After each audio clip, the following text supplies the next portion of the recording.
Hey guys, welcome back to NREVU, the show where I review TV shows, documentaries, movies, trending topics, whatever I want, basically, at this point. So I wanted to talk about the Monique situation. She's demanding that people boycott Netflix in response to her receiving a $500,000 offer from the company for a comedy special. Monique is alleging that this is both a color bias and a gender bias issue.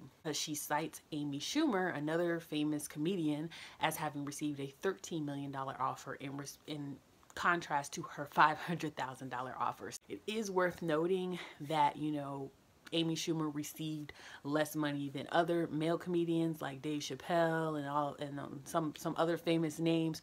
But let's be honest, Amy Schumer has not had as long of a career, so there could be other justifications for why she received less money. It's simply no indication that it was based on gender. I mean, honestly, there aren't a lot of really big female comedians right now that have a resume that can match someone like Dave Chappelle, that can match someone like, Steve Harvey even. I mean, there just haven't been that many in the game for that long. Now, there are comedians that have been doing this for a long time, don't get me wrong, but they just haven't had the same levels of success.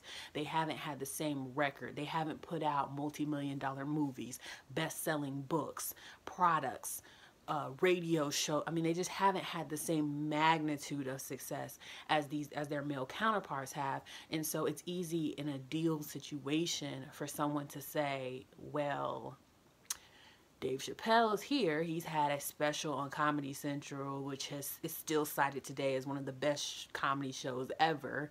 Dave Chappelle draws crowds wherever he goes. I mean, he walked away from a successful career because of his own personal reasons. Let's be honest. It wasn't because he lost popularity. So, it's easy for them to say, well, look, you haven't had that same record. So that's really the problem with trying to prove gender bias, is that you have to show that your record is equal or, better than the other person, and that the only difference of why you're not getting the same pay is because you're a woman or because you're a man, whatever the case may be. Like, back to Monique.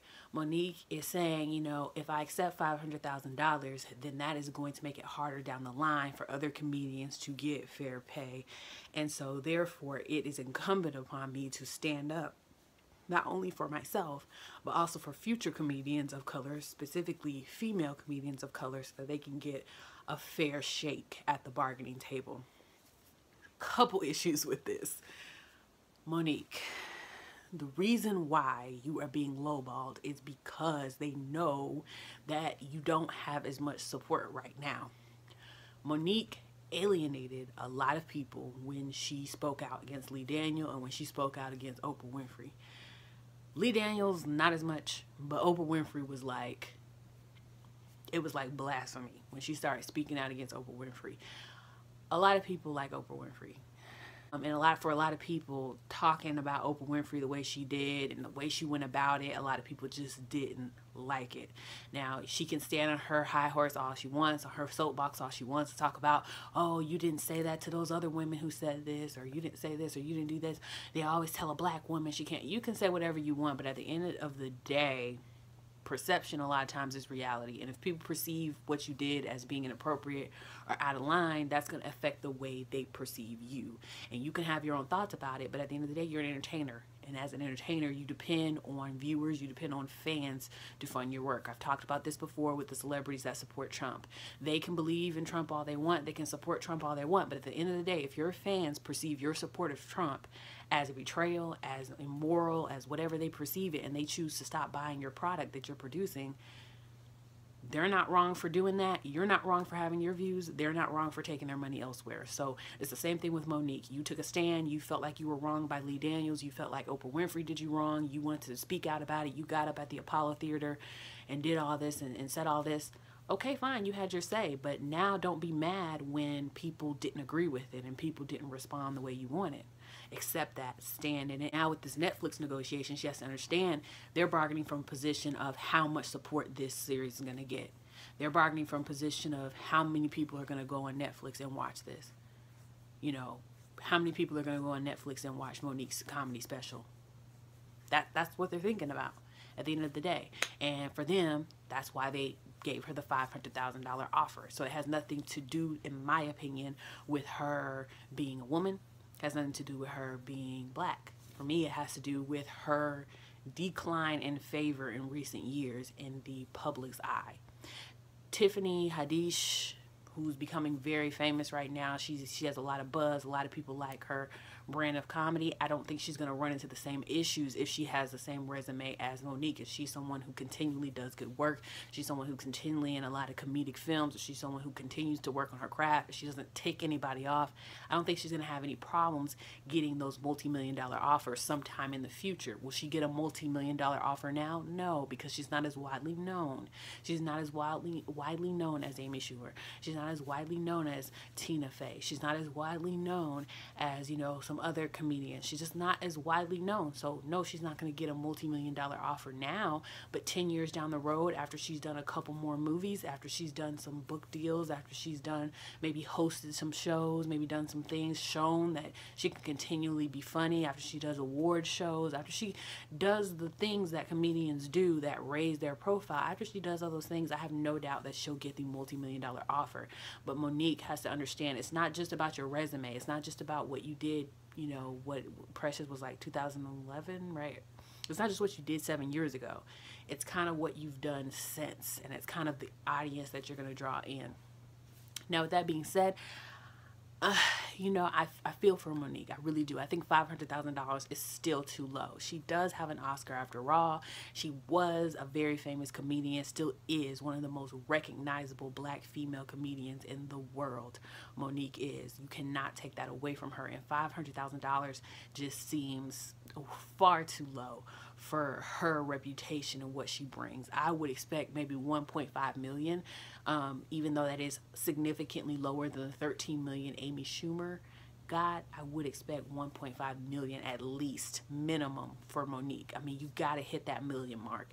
I mean, this is a woman, queens of comedy. She's done several movies.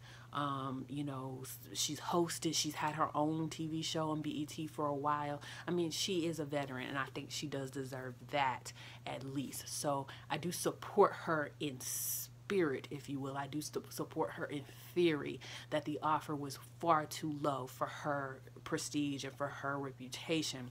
But practically, I can understand many reasons why she didn't get the big offer that other people got. Amy Schumer's not funny to me. Amy Schumer's never been funny to me. I don't like her brand of humor. She's not funny to me. I've never really liked Amy Schumer. I don't get how she got 13 million. I didn't even think she was that popular. But apparently Trainwreck was like this huge movie. I didn't see it. I didn't like it. So the two things you should take away from this: one, yes, she deserves more than $500,000. Monique does. But two, she's not going to get 13 million. She's not going to get 13 million. And one more thing.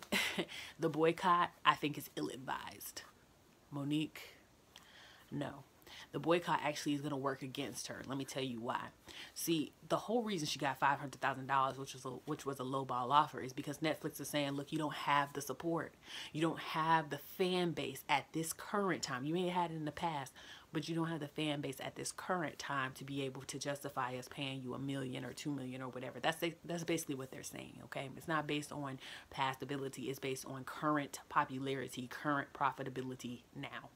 And by her doing this boycott, she's about to prove their point. Because Netflix, I predict, it may be different, but I predict no one's going to boycott, or very few people are going to boycott on Monique's behalf. Who's going to go into their account, cancel or suspend their account right now on behalf of what Monique has said? Very few people. And when the boycott does not go through, when it's not successful, it's going to prove Netflix point, saying, hey, look, you call for a boycott. You couldn't even get people to boycott for you. So clearly the demand is not there.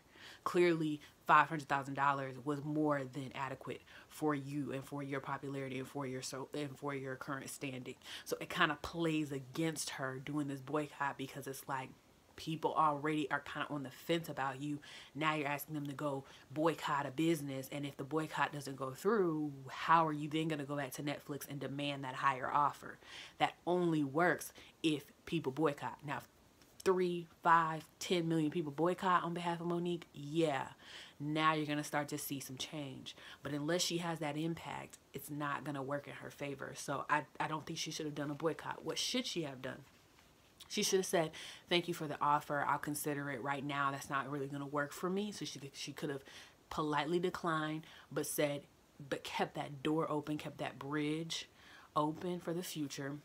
Start doing comedy again. YouTube is a really good platform for her to start doing comedy again. Start building it up, start building it up. Come back a year, 2 years later to Netflix after you got 5 million subscribers.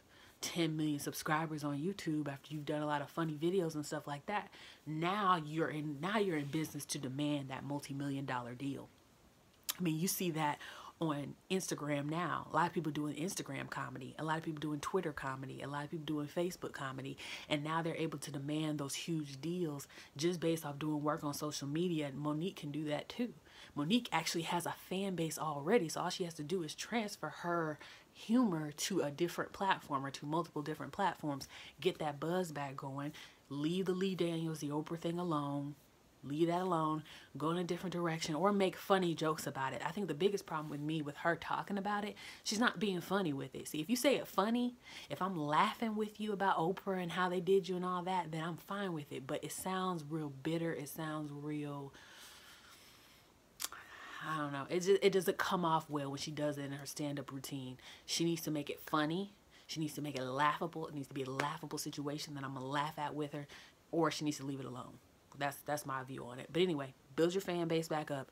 Come back years later. Keep that bridge open with Netflix. Come back years later and now demand multi-million dollars. I think that's what she would do. That's what I would tell her to do. Anyway, I've talked enough about that.